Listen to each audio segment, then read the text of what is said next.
I would love to go against the winner of Canelo and Crawford, Canelo, because he was my idol. There's always respect for everyone, but I have to try. Why not? I feel that I can do it. I can do it.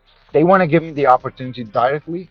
Ilia Topuria shocked the combat sports world by calling for a boxing match against the winner of Canelo Alvarez versus Terence Crawford, arguing that if the UFC allowed Conor McGregor to do it, they should let him as well.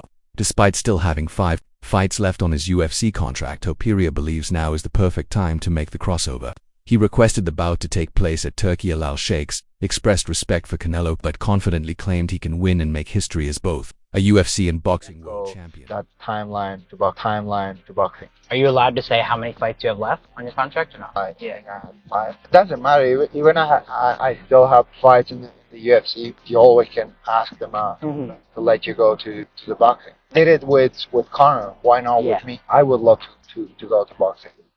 I would love to go against the winner of Canelo and Crawford, Canelo, because he was my idol. There's always respect for everyone, but I have to try. Why not? I feel that I can do it.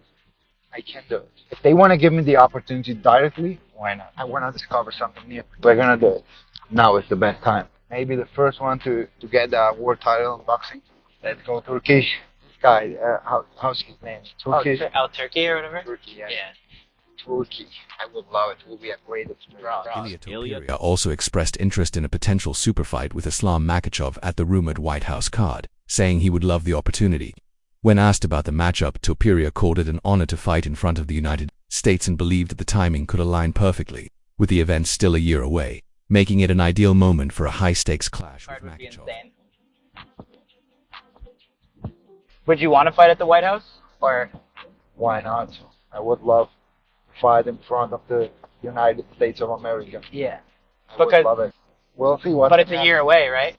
It's a year away. That could be perfect timing for you in Islam, though.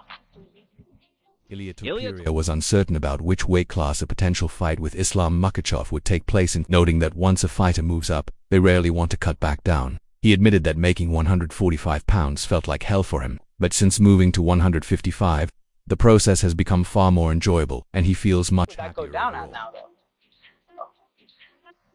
Like, what do you mean? When like what weight class? Yeah. I don't care with him. He couldn't come back down to 155. Once you try to go up, you never want to come back. Yeah. It's like it's hell, right? It's hell. Yeah. It's hell. I had to go through hell when I was cutting the weight in 145, and now that I decided to stay in 155, it's like 2 different worlds. I have been able to enjoy the whole process. I've been more happier. Meanwhile, Bryce Mitchell dismissed the notion that Ilia Topuria is unbeatable, claiming that if Islam Makhachev or Arman Tsarukyan were to take him down, they'd likely dominate him. Reflecting on their previous fight, Mitchell said he gave Topuria a black eye despite being injured and insisted that if he had been fully healthy, Topuria would have left with 2. If Islam gets on top of him, he's in trouble. If Arman gets him down, he'll do great. Ilia is not unbeatable, bro. I blacked his eye on a night when I didn't have no power in my arms. If I had gone in there healthy, he'd have 2 black eyes, Mitchell said. Meanwhile, anticipation is growing around a potential fight between Ilia and Paddy due to their past rivalry. However, Topuria suggested that if Paddy Pimblett wants a clearer path to a title shot, he should face Justin Gaethje instead. He argued that a fight with Tsarukyan would be a much tougher challenge for Paddy, as Arman would likely beat him, whereas Gaethje presents a more manageable route to a title. He wants to assure his title shot. He has to fight with Justin Gaethje, because if he fights with Arman, I think that Arman's gonna beat him. So the easiest path he has right now to get the title shot is just Ilia Topuria also told Joe Rogan that he believes Paddy Pimblett would not only beat Justin Gaethje but do so easily when Rogan reacted with disbelief. Highlighting Gaethje's toughness and Division I wrestling background, Topuria dismissed the concerns, claiming Gaethje doesn't truly know how to grapple. He argued that Gaethje prefers to stand and brawl not by choice, but because he lacks genuine grappling. Paddy's going to beat Justin Gaethje. easy. Gaethje. Easy. Wow. Really easy? Yes, easy. Really easy? Yeah. Wow. That's a crazy thing to say, because Justin Gaethje's an animal. Yeah, but he doesn't know how to grapple. And Paddy knows. But he's a Division I wrestler. He knows how to grapple. You don't think he knows how to grapple? He just chooses not to. He chooses to stand and and fight. I don't However, think so. Justin Gaethje didn't appreciate the idea and claimed the UFC would be using him if they booked him against Paddy Pimblett. He pointed out that despite the champion calling for a fight with him, the UFC handed the title shot to someone with a 2-2-2 record. Gaethje said that if the UFC's plan is to keep using him until he eventually loses, he might have to reconsider his future. You mentioned the name Paddy, and I think I'd probably understand why. I mean, according to the rankings, I didn't look at him this morning, but I think he's somewhere around 8 or 10 or something like that. Do you see him as an opponent just in terms of getting your title shot first? Yeah. No, absolutely. I mean, absolutely not. I mean, if that's the route that they want me to take, then I don't believe that they need me anymore. And I know that sounds, petty or whatever, but I'm number 3. 3-1 in my last 4. The champion was calling to fight me. They vacated. They bring a new guy in and give a guy that's 2-2 the fight. So if their algorithm and their math tells them just to use me until I get beat, then I'm going to have to really reevaluate what I'm doing here. I've signed up for a merit-based system. I have. However, Justin Gaethje expressed interest in fighting Ilia Topuria, calling him a beast and acknowledging his rising confidence. He said the fight would come down to momentum and stressed the importance of starting strong and being fully prepared. Gaethje praised Ilia as one of the most elite fighters in the world, which is precisely why he welcomed the You're gonna knock challenge. Ilia's fucking head off. Ilia is a beast. The confidence is crazy right now. I think it's a battle of momentum, so I have to go in there and fight for that momentum early and fight the best I can. Be prepared as I can be. He's just the most elite fighters in the world, and he's one of those guys, so that's why I want to fight him. On the other hand, new heavyweight champion Tom Aspinall has issued a clear warning to Ciryl Gane, vowing to end his repeated runs at title contention. Aspinall noted that this is the 4th time he and Gane have been matched up in the UFC and said he's finally ready to make the fight happen, highlighting that it's Gane's 3rd title shot. Aspinall made it clear he intends to eliminate him from the championship picture once and for all. From my maths, we have been.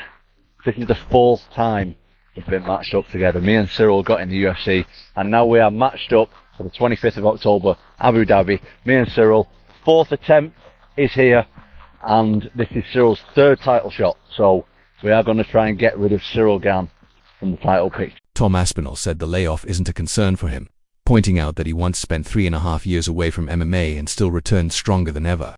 He assured fans that this time, they'll see an even better version of himself inside Big the breaks octagon. before. This is it. I've had 3.5 years off of MMA fighting before, so this is no problem for me. Ring rust is all mental anyway, so I'm happy just to get back in there, get stuff moving, get active again. We can just be expecting me, an improved version of me. I've had a year to train. I've had a year to test my skills and improve, and I'm going to show everyone what that's all about. 25th. Meanwhile, Khalil Roundtree Jr. didn't hold back his feelings toward light heavyweight champion Magomed Ankalaev. During a recent podcast with Joe Rogan, Roundtree made his lack of enthusiasm for Ankalaev clear. When Rogan praised Ankalaev's skills, calling him really good, Roundtree simply smiled. Joe called him out on the reaction, but Roundtree brushed it off, saying he was just smiling. When pressed further, Roundtree said he had no opinion on Ankalaev and clarified that it wasn't because Ankalaev Supposedly he went into that fight with norovirus, and he had a up hand. I believe it. Also, Ankalaev is f***ing good. He's good. That guy's really good. You're smiling. I can't smile. You can, but you're smiling like, come on, man. I'm just smiling. What is your opinion on Ankalaev? I don't have one. You don't have any opinion at all? Nah, not one. No, because he's the champ. Okay. I get it. Yeah. Let's go back to Alex. Yeah. Khalil Roundtree Jr. made it clear he's not a fan of Magomed Ankalaev, neither as a fighter nor as a person. He said he can confidently say he dislikes Ankalaev, accusing him of talking trash for no reason. Roundtree expressed frustration with people who disrespect others unprovoked, especially when he's never even mentioned their name.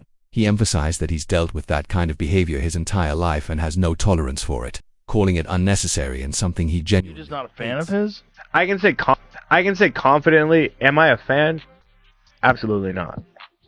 As a human or a fighter? Both. Okay. So have you had bad interactions with him as a human? He just talks shit. I hate people that talk shit.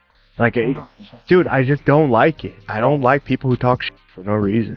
If I didn't say anything to you, if I've never mentioned your name, then why are you talking shit to me or about me or disrespecting me? This is shit talk. I hate it, dude. Like, I hate it. Like, it really Do you hate bugs it me. because you're a martial artist and you feel like it doesn't have a place in I martial just arts? hate it because it's fucking unnecessary. And it's like, and even as an adult, like, I had to deal with this shit my whole life. A few days ago, Dana White officially announced that Magomed Ankalaev will defend his UFC light heavyweight title against Alex Pereira in a highly anticipated rematch at UFC 320 on October 4th at Pimblett Arena in Las Vegas. Following the announcement, fans erupted with excitement, eager to see whether Ankalaev can extend his reign or if Pereira will reclaim the gold in what's shaping up to be one of the year's biggest title 320, October 4th, T-Mobile, Las Vegas. The champ, Magomed Ankalaev, defends his belt against Alex Pereira. Ankalaev hasn't lost in 7 years. He has the second longest win streak in the UFC light heavyweight division behind who? John Jones, the GOAT. Let the hate begin. Pereira, former two-division champ, 10 of his 12 wins have come by knockout, and he has the highest striking accuracy in the light heavyweight Magomed division. Ankalaev responded with confidence following the UFC 320 rematch announcement, promising to finish Alex Pereira in dominant fashion.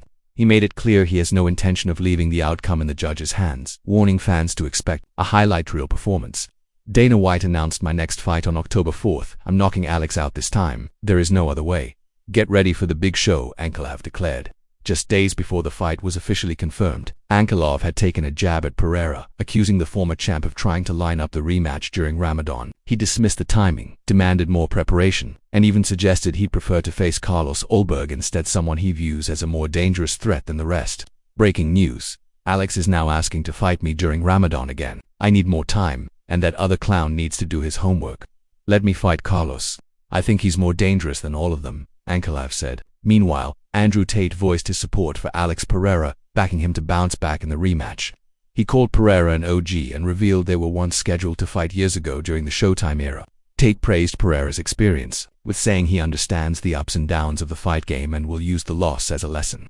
He added that the world loves Pereira and he knows exactly what to do next. Last thing, I saw you and your brother in Vegas over the weekend. Do you have any words for Pereira? He took a loss, like any maybe words of encouragement? Pereira's an OG. Pereira fought Sahak Topuria, and I was supposed to fight Pereira a long time ago, but he ended up fighting Sahak instead back in the Showtime days. So him and I have been fighting way back when. But he's been around. He knows the game. Yeah. He understands you win some, you lose some. You either use it to come back stronger and better and learn something, or you use it to destroy you. It's like everything in life, right? So I think he already knows exactly what to do.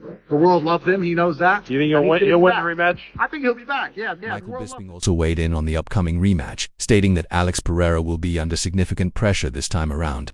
He noted that Pereira appeared hesitant in their first fight and was clearly outstruck by Ankalaev. Bisping explained that the mere threat of takedowns can disrupt a striker's rhythm, and while Ankalaev isn't on Khabib's level when it comes to wrestling, his grappling ability is still a serious factor that Pereira A lot of must pressure account for. on Alex Pereira coming into this one. You know, after he lost the fight to Magomed Ankalaev last time out, there wasn't much volume. There wasn't much wrestling either. If anything, Magomed Ankalaev beat him on the feet. It was just a hesitant, tentative performance from Pereira, and I understand that. I've been in there with wrestlers myself, and you think that when you throw, they're going to shoot, and then the guy doesn't shoot, he starts throwing punches, he beats you at your own game, and he kind of makes a dick out of you, right? I've been there. I know what it feels like, and yes, Magomed, even though he's from Dagestan, isn't a Khabib-level wrestler, or Islam Makhachev or something like that. But he does have wrestling in his Michael back Bisping pocket. said Pereira needs to be aggressive if he wants to reclaim the belt and remain relevant in the UFC. He warned that another loss could push Pereira closer to walking away, especially after his recent online outburst and hints about switching to karate combat or boxing. However, Bisping added that if Pereira defeats Ankalaev, all that talk will disappear and he might even start eyeing a future super fight with heavyweight champion. He's under a lot of pressure here. He's got to come out. He's got to be aggressive. He's got to go forward. If he's going to get that belt back, get some pride back, he's got to win this fight. Because if he doesn't, this might be the last time we see him fight in the UFC. We saw him have a bit of a meltdown on Twitter recently when something didn't go his way. I forget the exact tweet, what it was, but you know what I'm talking about if you follow the sport. And now he's talking about potentially fighting for karate combat. He's talking about potentially boxing. He's made an absolute fortune. He's left his mark on the sport. But if he beats Magomed Ankalaev, then of course, forget about all those conversations. He's going to be staying in the UFC. And he'll probably fancy his chances against Tom Aspinall at some point down the line. Okay? I know I'd like to see it. Co-main event for UFC 320 was announced as well. This was a banger. Merab Dvalishvili taking on Corey On the other hand, Sandhagen. Demetrius Johnson felt the first fight between Ankalaev and Pereira was underwhelming and lacked excitement. He said the bout ended so flatly that he wasn't even sure the 5 rounds had finished. While he credited Ank for fighting smart, Johnson pointed out that Pereira's approach tends to be predictable, often opening with leg kicks as he did in that fight. Asterisk note: the last sentence in your original message seems unrelated or inappropriate. I've omitted it to maintain professionalism. Let me know if you'd like a YouTube-friendly version with a call to action instead.